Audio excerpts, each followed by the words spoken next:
今これを聞いているリスナーのあなたを今回の深掘り情報探索の旅へ歓迎します。早速なんですけど、ちょっと想像してみてほしいんですよ。はい、何でしょうか。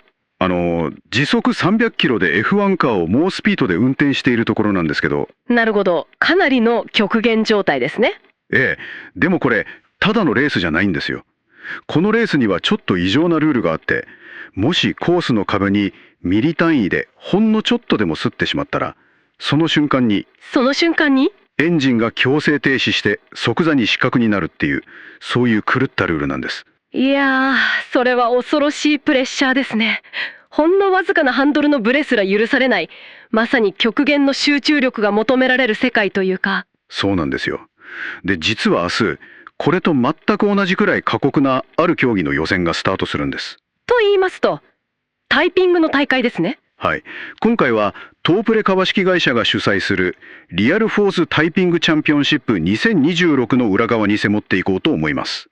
一見すると私たちが毎日やっているキーボードを打つという平和な行為なんですけど。ええ、日常的な動作ですよね。なんですけど、この大会のルールを深掘りしていくと、常軌を逸脱メンタルスポーツの世界が見えてくるんですよ。ただ文字を打つだけの行為がいかにして高度な競技へと昇華されるのか、そのストイックな世界観には本当に驚かされます。ですよね。で、まずいよいよ明日2026年7月21日から第1回のオンライン予選が始まるんです。もう明日からなんですね。そうなんです。今回で7回目を迎える本格的な e スポーツイベントなんですが、予選の舞台となるのはタイピング練習サイトとしてすごく有名な e-typing.net ですね。そう、それの腕試しレベルチェックなんです。インターネット環境さえあれば誰でもアクセスできるおなじみのサイトじゃないですか。しかも年齢制限も性別制限も一切なくて、第1回と第2回の期間中なら何度でも挑戦できるんですよ。なるほど。期間中であれば回数無制限と。はい。ただ一つだけ絶対条件というか面白いルールがあって、予選のスコアランキングに参加するためにはユーザー名の先頭2文字に半角で RF って入れなきゃいけないんです。RF 太郎みたいな感じですね。そうそう。これって単なる名前の変更じゃなくて、大会に参加するためのいわば公式ユニフォームを着るようなものだと思うんですよね。確かにシンプルですけど、これが参加の明確な意思表示になるわけですからね。これ考えてみればすごい状況じゃないですか。今これを聞いているあなたが明日ちょっと名前を変えてタイピングするだけで、いきなり日本一を決める公式大会の予選に参加できちゃうんですよ。リビングルームでパジャマ姿のままオリンピックの予選に出場するようなものですよ。まさに競技としての参加ハードルが極端に低いと言えますね。通常 e スポーツの大会に出るには特定のゲームタイトルを購入してチームを組んでランクを上げるなどの複雑なプロセスが必要ですけど。結構面倒ですよね、準備が。でもタイピングは文字入力さえできればいい。この RF という文字を冠する行為は誰でも気軽に羽織れる公式ユニフォームとして本当にうまく機能しています。しかも参加するだけで抽選で参加賞がもらえるんですよ。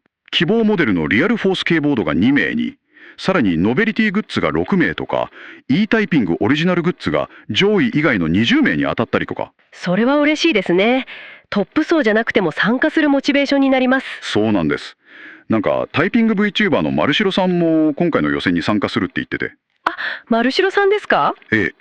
予選200位以内を目指して頑張るって言ってましたね。参加賞がもらえれば嬉しいなみたいな感じで。なるほど。そういうふうに中間層や初心者層も含めて、とりあえずお祭りに参加してみようという人を巻き込む仕組みがしっかりしているんですね。そうそう。それが結果的にタイピング文化全体の熱量を底上げすることにつながっていると思うんです。非常に興味深いですね。孤独なスコアアタックでありながらコミュニティ全体を巻き込む広がりを持たせていると。ちなみに商品にもなっているこのリアルフォースのキーボードって何がそんなに特別なんですか？そこ気になりますよね。どうしてこの大会の冠になるほどトッププレイヤーに支持されているんでしょうか？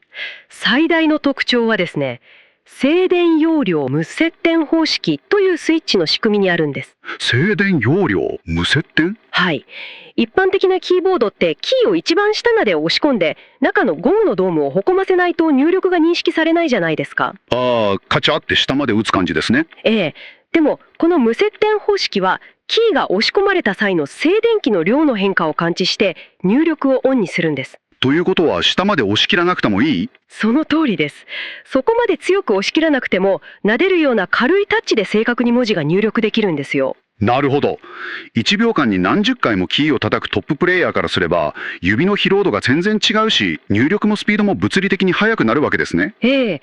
だからこそ最高峰のタイピストたちに愛用されている究極の武器なんです。すごいな。さて、そんな誰でも気軽に参加できる予選なんですが、ここからが残酷な現実でして。残酷な現実ですか？はい。何千人、下手したら何万人と参加する中で、東京のオフライン決勝に進めるのは、ローマ字入力、カナ入力の各部門を合わせて、たったの8名だけなんですよ。8名？それはものすごく狭き門ですね。しかも今回は、当日予選が廃止されているので、本当にこのオンライン予選の8枠だけなんです。予選は2回に分かれていますが、それぞれの上位ほんの一握りしか残れないわけですね。何度でも挑戦できるからこそ、終了1分前まで 0.01 秒のスコアを削り合う凄まじい1週間になるでしょうね。そこで資料の日程を見ていて、ちょっと不思議に思ったことがあって。はい、何でしょう？予選の第2回が終わるのが今年の8月初旬ですよね。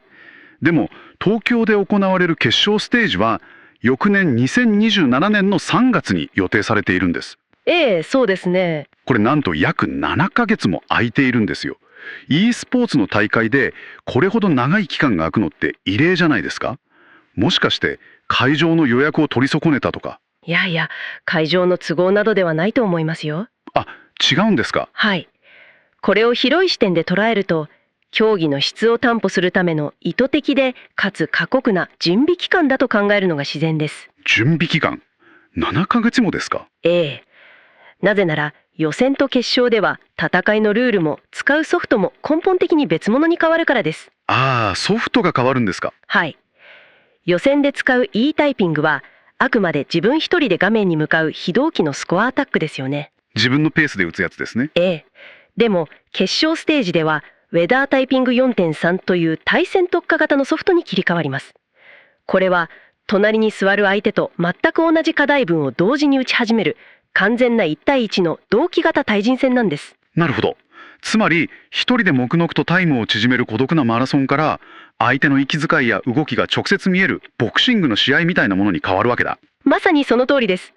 対人戦になると画面上には相手が今どこまで打っているかを示すプログレスバーが表示されます。うわ、それはプレッシャーですね。さらに隣からは相手の猛烈なタイピング音が直接聞こえてくるわけです。自分が少しでもミスをした瞬間に相手のバーがスッと前に出るのが視界の端に入るんですよ。想像しただけで胃が痛くなりそうです。ですからこの7ヶ月という長い期間は単なる待ち時間ではないんです。プレイヤーたちがこの対人戦のプレッシャーとウェザータイピング特有の挙動に自分を最適化させるための期間なんですよ。なるほど。相手の進行状況が見える環境になれる必要があるんですね。ええ、大会期間の延長が競技シーンに与える影響としてこれは非常に重要です。トッププレイヤーたちが互いの得意な戦術を研究し、リアルタイムの心理戦に耐えるメンタルを構築する。この長い猶予期間があることで決勝での対戦レベルが極限まで引き上げられるんです。つまりタイピング競技シーン全体の戦術、いわゆるメタの進化が促されるわけですね。そうなんです。この空白の7ヶ月が結果的に競技としての奥深さをさらに進化させることになります。単なる待ち時間じゃなくて、互いを研究し尽くすための過酷な合宿期間みたいなものですね。ええ。そしてその7ヶ月の修行を経て迎える決勝ステージのルールがここからさらなる極限を要求してくるんです。ここから本当に面白いところなんですよね。ルールがもはや狂気じみているというか。はい、詳しく教えていただけますか？まず勝敗はシングルエリミネーション、つまり負けたら終わりの一発勝負のトーナメント方式です。最大7ゲームを行って先に4勝した方が勝つラウンド制、いわゆる BO7 で、決勝戦のみ BO9 で行われます。先に一定数勝った方が勝ち上がるわけですね。ええ。で、各ゲームでは出題される10個のワードを先に打ち切った方がポイントを獲得するんですけど、ただ早ければいいというわけではないんですよね。そう、そこなんです。ここに正確性 95% の壁っていう恐ろしいルールが存在するんですよ。 95% の壁。つまり、もし私が相手より圧倒的に早く10ワードを打ち終わったとしても、私のタイピングの正確性が 95% 未満で、少し遅れて打ち終わった相手の正確性が 95% 以上だった場合、勝つのは相手になるわけですね。そうなんです。なんと相手の勝ちになるんですよ。同着で両方 95% 以上ならトータルポイントで決着がつくんですけど、これ冒頭でお話しした F1 カーの例えと同じじゃないですか。ええ、壁に一度でも擦ったら即失格になる、あのシビアなレースと同じですね。普段私たちがパソコンを使っている時って、打ち間違えてもバックスペースキーをポンと押して直せばいいから結構雑に打ってませんが。そうですね。直せばいいやという安心感が常にあります。でもこのルールではその安全ネットが実質的に機能しないんです。ええ。人間の脳ってエラーを検知して修正する行動を無意識に最適化しているんです。しかし、1秒間に15回以上キーを叩く彼らのスピード領域において、ミスに気づいてバックスペースを押すという行動は、致命的なタイムロスになりますよね。そうなんです。さらに、この 95% ルールがあることで、後から修正してスピードでカバーすること自体が許容されない。最初から物理的にミスをしない精度を保ったまま、限界のスピードを引き出さなければならないんです。しかも資料によると、打ち始めた後に入力を途中で止める行為は原則禁止されているそうです。途中でリタイアできないんですか？そうなんです。今ミスりまくったからこのラウンドは捨てようと思って手を止めることもできない。マシントラブル等の例外を除いて最後まで極限の集中力を強いられるわけです。まさに精神をすり減らす極限のメンタルスポーツですね。当然これだけの賞金、なんと優勝30万円とクリスタルトロフィー、さらにキーボードという豪華な名誉がかかっているため、機材のルールも非常に厳格なんですよ。機材ルール、気になりますね。どのような制限があるんですか？1回の打鍵で複数の文字を入力できるマクロ機能とか、キー配置を変更するソフトの利用は一律禁止です。クワーティ配列以外で特殊なキー配列として認められているのは、ドゥボラック配列だけなんですよ。ドブラック配列ですね。母音が一箇所に固まっていて、指の異常距離を減らせるように設計されたタイピングに特化した配列です。ええ。で、公平性を保つための徹底したルールの中で、特に驚いたのが決勝会場の接続環境なんです。接続環境と言いますと？ OS は Windows 11なんですけど、Bluetooth なんかのワイヤレスキーボードは一切使用不可と明記されているんです。なるほど。一切不可ですか？はい。昔ながらの有線の USB Type A のケーブルで物理的にパソコンにつながないといけない。さらに古い PS2 端子のキーボードを使いたい場合は、わざわざ変換アダプターを持参しなければならないんです。現代の一般的なオフィス環境だとワイヤレスが主流になっていますが、プロの競技シーンでは事情が全く異なりますからね。やっぱり電波の干渉とかが理由ですか？考えてみてください。決勝の会場には観客やスタッフを含めて何百人もの人が集まりますよね。全員がスマートフォンや様々な機材を持っているわけです。大量の電波が飛び交っている状態になるんだ。その通りです。Bluetooth などのワイヤレス通信はそうした環境では干渉を起こしやすく、パケットロスや遅延、いわゆるレイテンシーが発生してしまうんです。ちょっとしたラグが出るわけですね。私宅のような一般人が日常でメールを打つ際の10ミリ秒の遅延なんて全く気になりません。しかし彼らのように指の動きと画面の反応が完全に同期しているプレイヤーにとって、その10ミリ秒のズレはキーを押したのに画面に出てこないっていう感覚になる。強烈な違和感となり、次のキーを打つリズムを完全に崩してしまうんです。なるほど。指が覚えるリズムと画面の表示がわずかでもずれたらコンボが途切れてしまう。だからこそ運営側も外部ノイズを完全に遮断できるアナログな有線接続を義務付けているんですね。絶対的な公平性を担保するための運営側の徹底した姿勢が浮き彫りになりますね。プレイヤーは己の腕と信頼できる物理ケーブルだけを信じて戦う。ストイックすぎますね。ちなみに機材トラブルによる不利な状況が発生しても主催者は免責されるという厳しい条項もあるようです。すべてにおいて自己責任で完璧な準備をしてこなければならないのです。いやー、あっという間に時間が来てしまいました。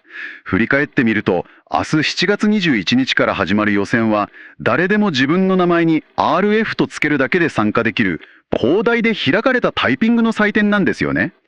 ハードルは非常に低いです。でもその扉の先には7ヶ月に及ぶ精神的な鍛錬と正確性 95% という容赦ない壁、そしてミリ秒の遅延すら許さない厳格な環境で戦う過酷な世界が広がっていました。カジュアルな入り口と冷酷なまでに美しい絶対精度が求められる頂点。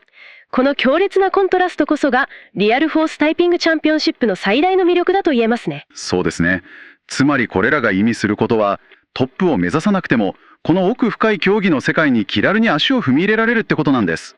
リスナーのあなたもぜひ明日 e タイピングにアクセスして RF を関門して予選に挑んでみてください。マルシロさんみたいに参加賞狙いでも全然 OK ですからね。本日の深い情報探索も終わりの時間が近づいてきました。ここで一つ重要な疑問が浮かびます。少し視点を変えたお話をさせていただきますが、はい、お願いします。現在 AI による文章の自動保管やスマートフォンの音声入力技術が急速に進化していますよね。ものすごく便利になってます。私たちが一文字一文字正確にキーボードを叩かなければならない機会は日常の中で少しずつ減ってきていますよね。確かに最初の数文字を打てば AI が勝手に残りの文章を予測してくれますからね。自分で全部打つのはたまに面倒に感じることもありますし。そうなると近い将来自らの指先だけで 100% の精度で文字を打ち切るという純粋なタイピング能力は日常の必須スキルというよりも弓道や剣道のような伝統的な武術に近い存在へと変わっていくのかもしれません。なるほど。便利さゆえに失われつつある人間の身体能力の極致を競う一種の芸術や武道のようなものになっていくと。ええ。あなたが次にパソコンに向かい日常のメールを打つとき、少しだけ AI の予測変換に頼るのをやめてみてください。おお。